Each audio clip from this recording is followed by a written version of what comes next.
Friends, क्या हालचाल है आप सभी के। आई होप आप सब लोग सही होंगे, पढ़ाई में व्यस्त होंगे और मस्त होंगे। आज के इस वीडियो के अंदर हम लोग पढ़ने वाले हैं बालूका स्तूप मुक्त प्रदेश ब्रह्मास्त्र बैच की 10वीं क्लास के अंदर आप लोगों का बहुत बहुत स्वागत है। राजस्थान जी के जिस किसी भी एग्जाम में आप लोगों के आता है, आप लोगों के लिए ये क्लासेज ब्रह्मास्त्र साबित होने वाली है। इसीलिए इस बैच का नाम भी ब्रह्मास्त्र है। First grade, second grade, third grade, fourth grade या रीट, कोई सा भी थर्ड ग्रेड के अंदर रीट शामिल हो गया। किसी भी एग्जाम के अंदर जहां पर आपका राजस्थान जीके आता है ना, पूरा का पूरा शॉर्ट ट्रिक के माध्यम से मैं यहाँ पर करवा रहा हूँ।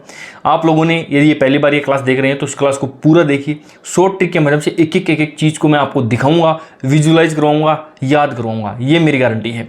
पूरा बेस देखना है तो ब्रह्मास्त्र बेस नाम से प्लेलिस्ट आपको मिल जाएगी, उसमें जाकर के देख लीजिए। नोटिफिकेशन जल्दी चाहिए तो टेलीग्राम चैनल को भी ज्वाइन कर लेना, जो कि डिस्क्रिप्शन के अंदर आपको उसका लिंक मिल जाएगा। शुरुआत करते हैं सबसे पहले बालूका स्तूप मुक्त प्रदेश की।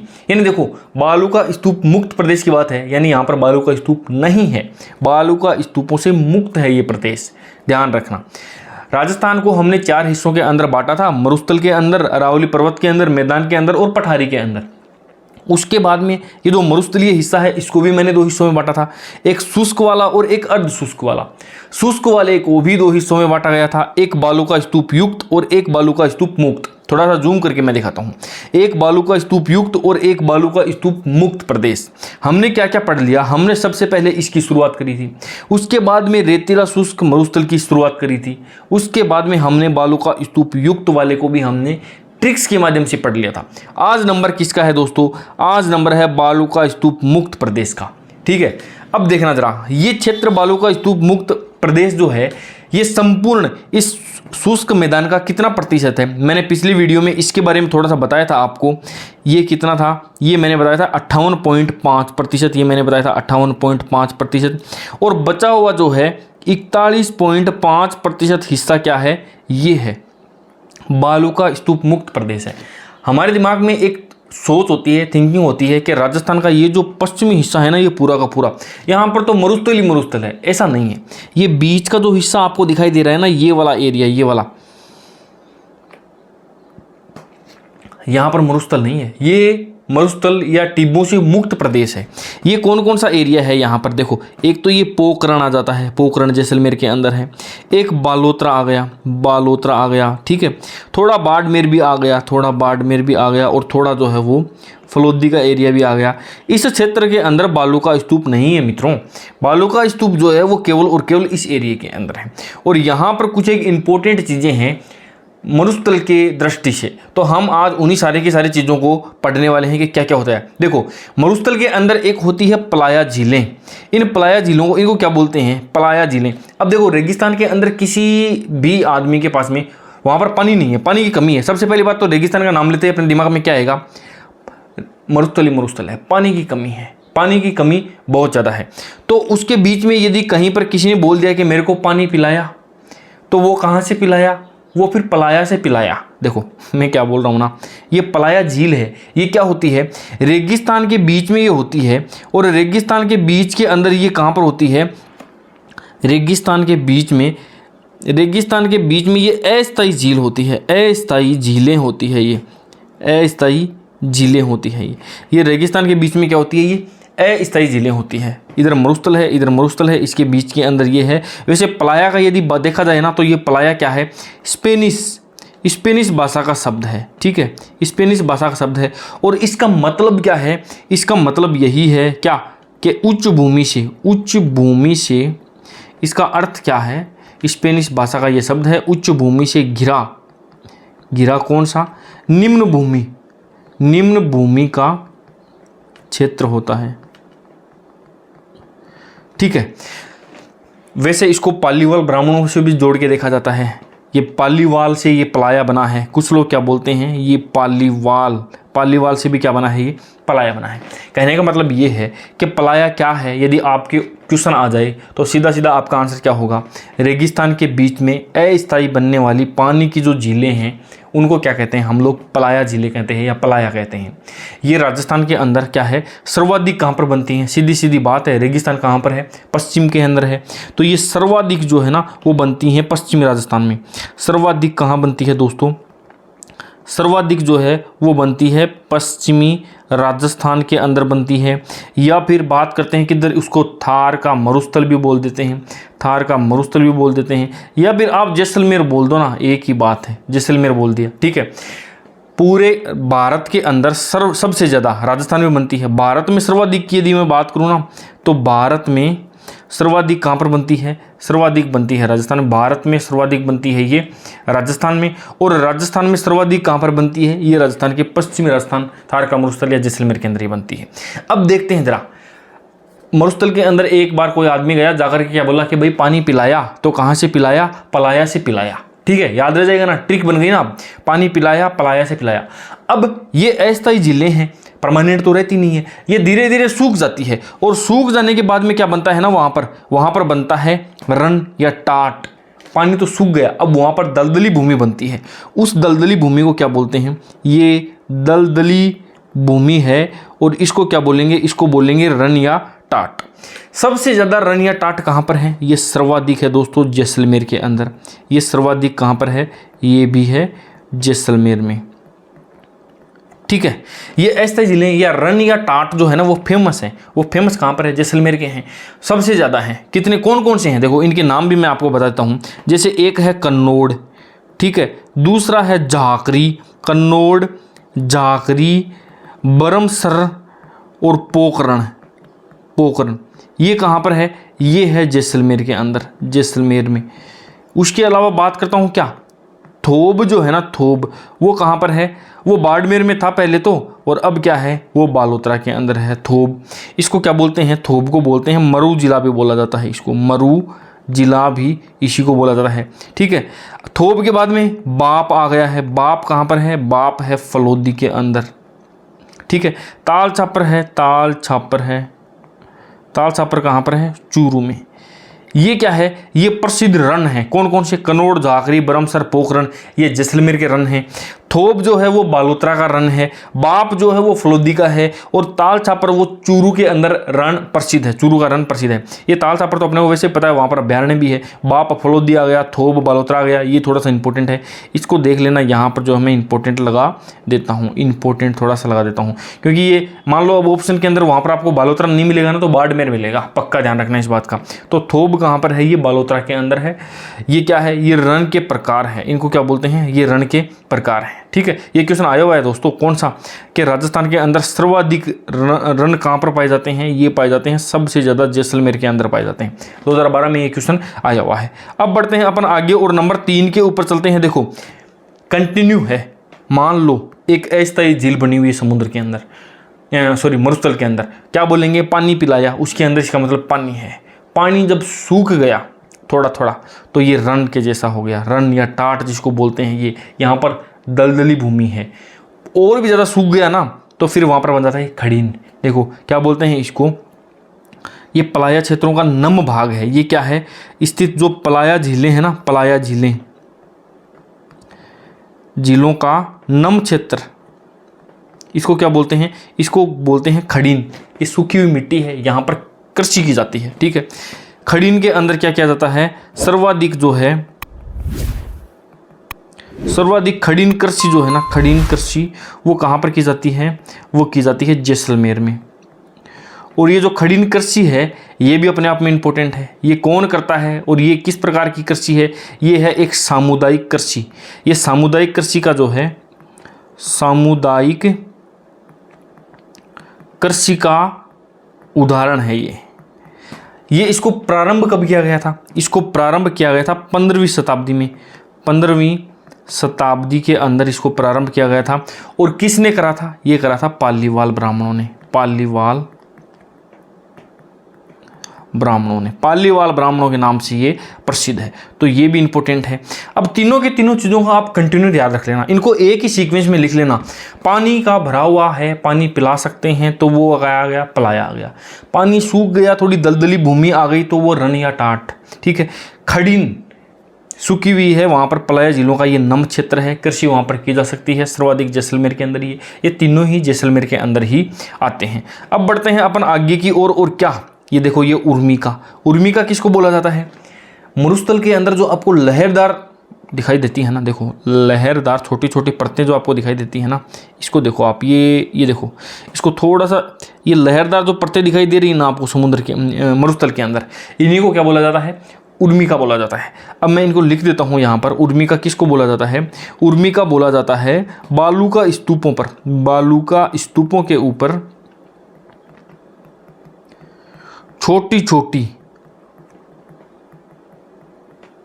लहरदार परतों को, लहरदार परतों को क्या कहते हैं?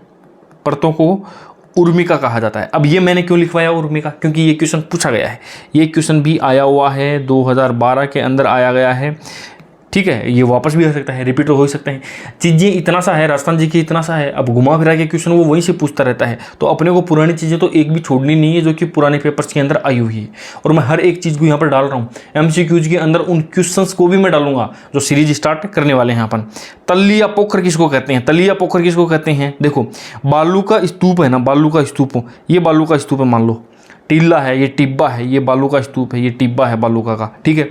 इसके अंदर ये जो नीचे वाला स्थान है ना, निम्न भूमि, ये जो आपको निम्न भूमि यहाँ पर दिखाई दे रही है, ये वाली मान लो या फिर ये वाली मान लो, इसको क्या कहेंगे? इनके बाद तली, तली के वहीं तली। अरे किसी भी बर्तन की तली होती है ना, जो नीचे नीचे होती है, बस तली से आप याद कर लेना ना, ये हो गया तली। और किसी बालू का स्तूपों की तली की बात की जा रही है, पोखर की बात की जा रही है, तो उसको क्या बोलते हैं? इसको क्या बोला जाता है? इसको बोला जाता है यहाँ पर तली बोला जाता है। पोखर थोड़ा पानी का होता है, इसके अंदर बरसात आएगी तो निश्चित रूप से पानी भरने वाला है।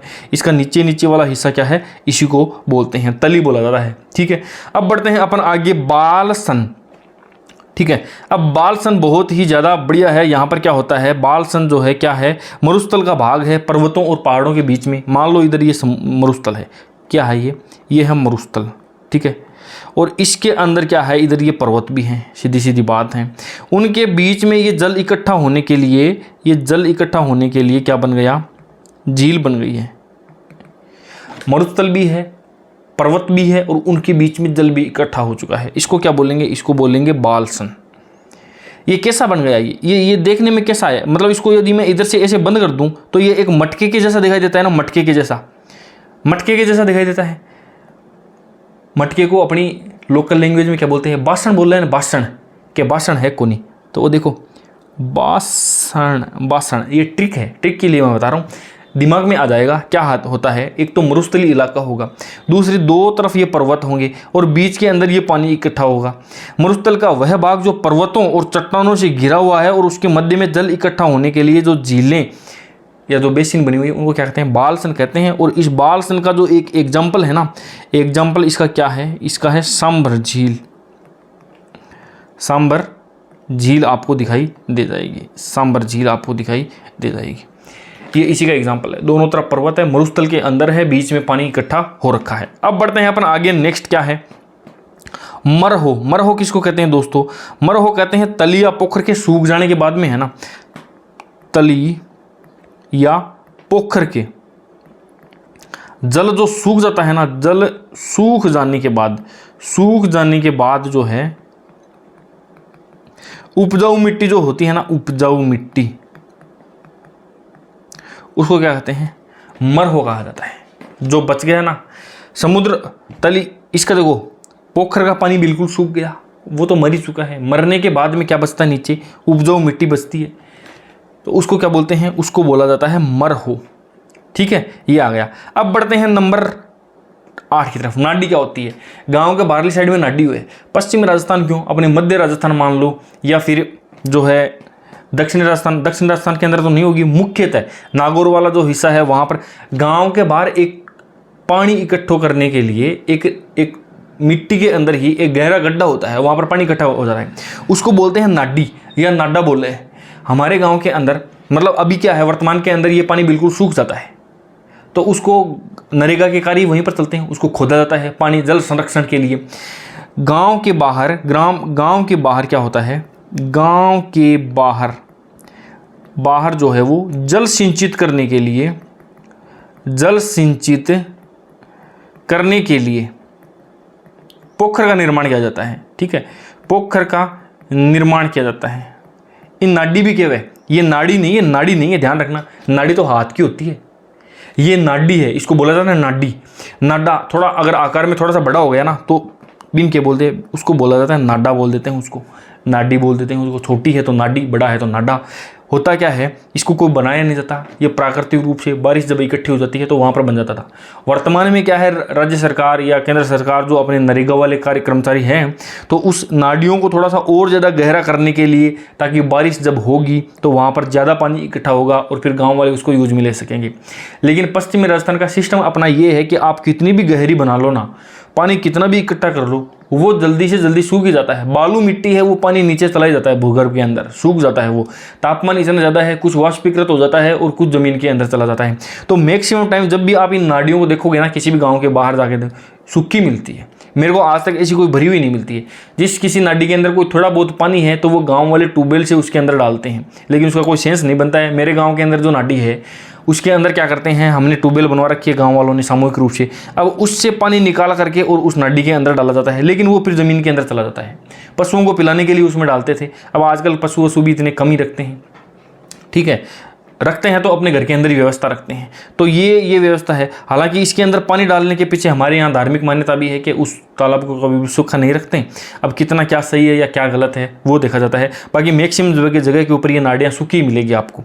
अब बढ़ते हैं अपन आगे, क्या डोल बोला जाता है। डोल किसको बोलते हैं, लंबाई के अंदर जो है, लंबाई में स्थित बालू का स्तूपों को। मान लो एक बालू का स्तूप है या बालू मिट्टी का एक टिब्बा है, वो थोड़ा सा कुछ इस प्रकार से थोड़ा सा लंबाई के अंदर स्थित है मान लो कुछ, तो इसको क्या बोलेंगे, ये बालू मिट्टी है। ये दोस्तों ये बालू मिट्टी ही है और इस लंबाई के अंदर स्थित, लंबाई में स्थित क्या, बालू का स्तूप, बालू का स्तूप, ठीक है।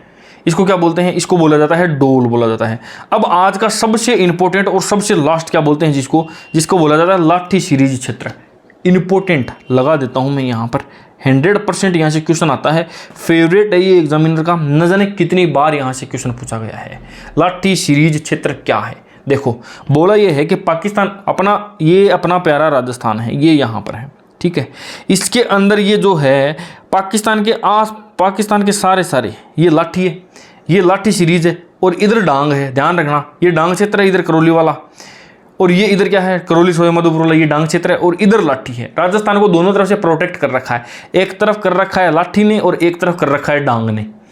ऐसा ये चीज़ याद रह जाएगी, पहली बात तो ये याद रहेगी। दूसरी बात अपन बात करते हैं किसको, इस लाठी सीरीज क्षेत्र को मैं याद करता हूँ।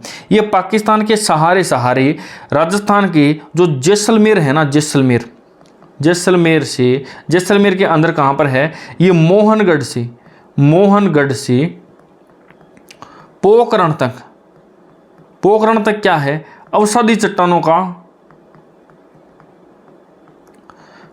का समूह पाया जाता है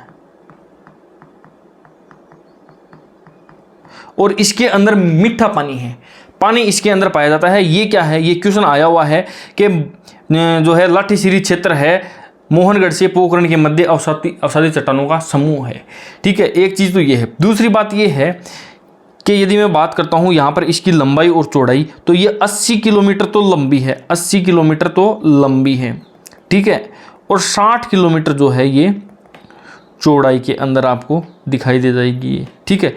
भूगर्भिक खनिज है, इसको क्या बोलते हैं, इसको वैज्ञानिकों ने इसका क्या नाम दिया था, इसका नाम जो है, इसकी कई अलग अलग नाम हैं, इसका नाम आप दे देते हैं क्या, देखो इसको बोल देते हैं भूगर्भिक खनिज, ठीक है। नंबर 2 के ऊपर इसको क्या बोलते हैं, इसको बोलते हैं जलपट्टी। नंबर 3 के ऊपर इसको बोलते हैं जल भरत, ठीक है। नंबर 4 के ऊपर इसको बोलते हैं लाठी सीरीज, ये है। तो ये बेहद इंपॉर्टेंट है राजस्थान के अंदर। इसके आसपास में बहुत सारे जो है घास भी पाए जाते हैं। कौन कौन से घास पाए जाते हैं यदि यहाँ पर देखा जाए ना, तो देखो दामन, करड़, मैंने घास से संबंधित एक डेडिकेटेड वीडियो बनाया है, दामन, करड़, तरड़गम व सेवण घास। और ये सबसे ज़्यादा इम्पोर्टेंट है मित्रों, सेवण घास सबसे ज़्यादा इम्पोर्टेंट है। यहाँ से क्वेश्चन न जाने कितनी बार पूछा गया है, सेवण घास सेवण घास सेवण घास, ये पौष्टिक घास है, ये ध्यान रखना आप। ये जो लाठी सीरीज़ है इसको मैं आपको इमेज के माध्यम से दिखाता हूँ। ये देखो, ये कुछ इस प्रकार से लंबाई के अंदर 80 किलोमीटर, चौड़ाई के अंदर 60 किलोमीटर। ये मैंने आपको इमेज दिखाई है ना, ये एक काल्पनिक इमेज है। क्यों, ध्यान रखना, ये जो मैं इमेज दिखा रहा हूँ आपको, इसके अंदर आपको दिखाई दे रहा होगा कि ऊपर से ये झील दिखाई दे रही है, लेकिन ऐसा नहीं है। ये भूगर्भ यानी जमीन के अंदर ये है, ठीक है। कुछ लोग बोलते हैं कि ये सरस्वती नदी जो है वो वापस प्रफुटित हुई है, ज़मीन के अंदर ये चल रही है, भूगर्भ के अंदर चल रही है। पिछले दिनों आपने देखा होगा कि किसी ने एक वो ट्यूबवेल खोद रहा था, तो वहाँ से पानी का एक ज़बरदस्त फुहारा फूट पड़ा था। उसके बाद में वो ट्यूबवेल मशीन भी उसके अंदर, न्यूज़पेपर से यदि आप थोड़े बहुत भी अवगत हो तो समाचारों के अंदर भी ये न्यूज़ आई थी, वो ट्यूबवेल मशीन उस गड्ढे के अंदर चली गई थी। तो उस वक्त भी कहा था कि क्या ये सरस्वती नदी का ही अपने जो है अवशेष है। अब बढ़ते हैं अपन आगे, और सेवण घास को जो है लिलोण घास भी कहते हैं इसको। गोडावणों की प्रजनन स्थली इसी को कहा जाता है। दिखाता हूँ मैं ये सेवण घास, मैं इसको अलग से दिखा देता हूँ। देखो, सेवण घास को जो है मैं यहाँ पर आपको अलग से दिखा देता हूँ। सेवण घास दिखने में कैसी है मित्रों, दिखने में सेवण घास जो है वो कुछ इस प्रकार की है। वो जो है, एक मिनट,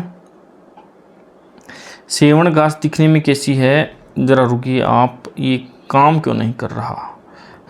ये सेवण घास है, आकार के अंदर काफ़ी बड़ी बड़ी है। हालांकि गोडाउन भी काफ़ी बड़ा होता है, लेकिन ये घास इतनी बड़ी है कि गोडाउन इसके अंदर आराम से जो है वो अंडे दे देता है अपने। तो इसको क्या बोला जाता है, इसको बोला जाता है गोडाउनों की प्रजनन स्थली, इसी को बोला जाता है सेवण घास को। इसको सेवण घास जो है वो थोड़ी सी इम्पोर्टेंट है। इसको क्या बोलते हैं, गोडावण की प्रजनन स्थली भी जो है इसी को बोला जाता है, ठीक है। इसको गोडाउन जो है सेवण घास को क्या लिलोण घास भी बोलते हैं। लिलोण घास भी जो है वो इसी को बोला जाता है। पौष्टिक है ये, स्वादिष्ट है ये, पौष्टिक घास है ये, पौष्टिक घास है, या इसको क्या स्वादिष्ट घास भी है ये, इसको खाते हैं जानवर, ठीक है। इसका वैज्ञानिक नाम सबसे ज़्यादा इम्पोर्टेंट है, उसको देख लेते हैं। इसका वैज्ञानिक नाम क्या है, इसका वैज्ञानिक नाम है लिसियूरुस सिडिकुस,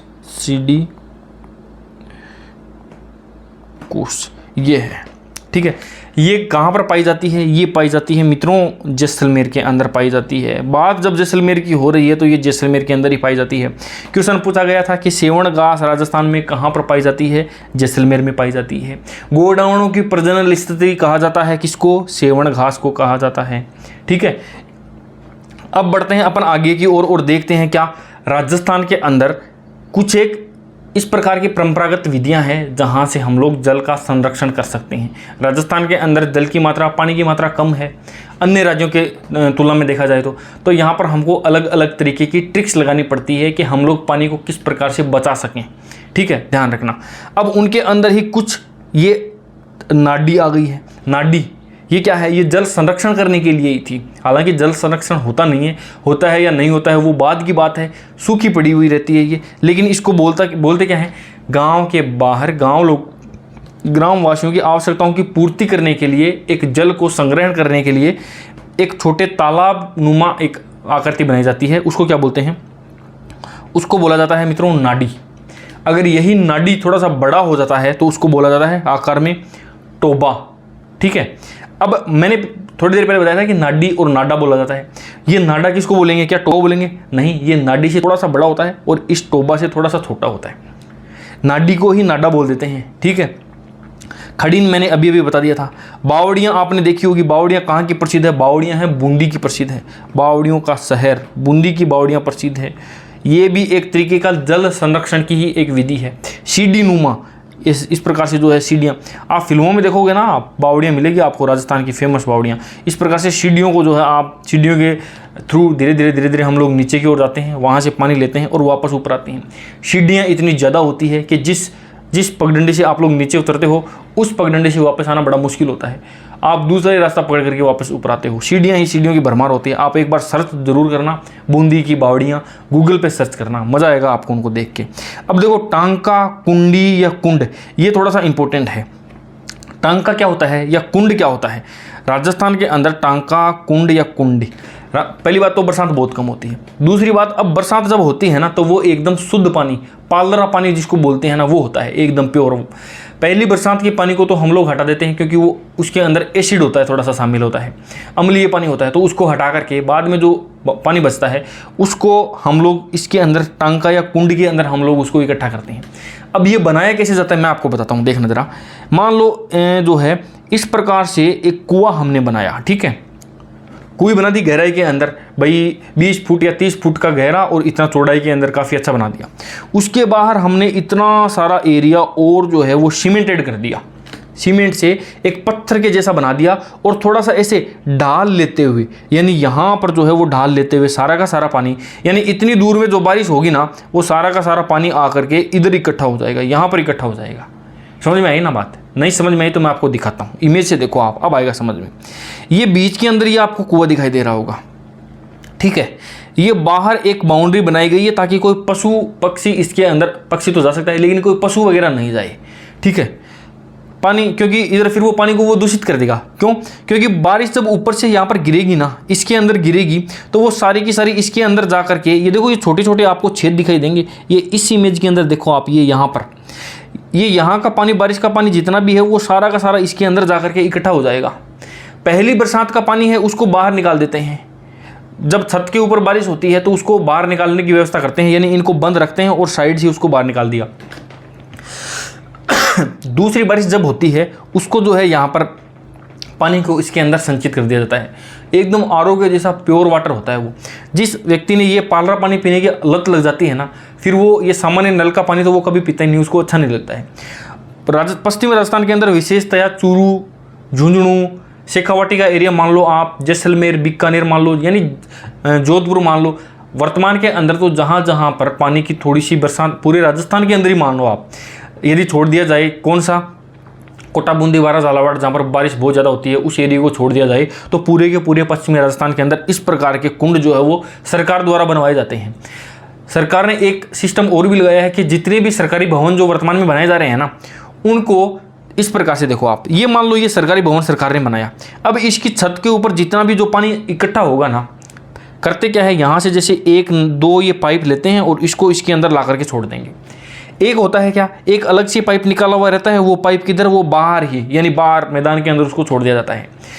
पहली बरसात जब होती है तो इन दोनों को बंद कर देंगे और वो सारा का सारा गंदा पानी है या छत की साफ सफाई करके इधर उस पानी को निकाल देंगे।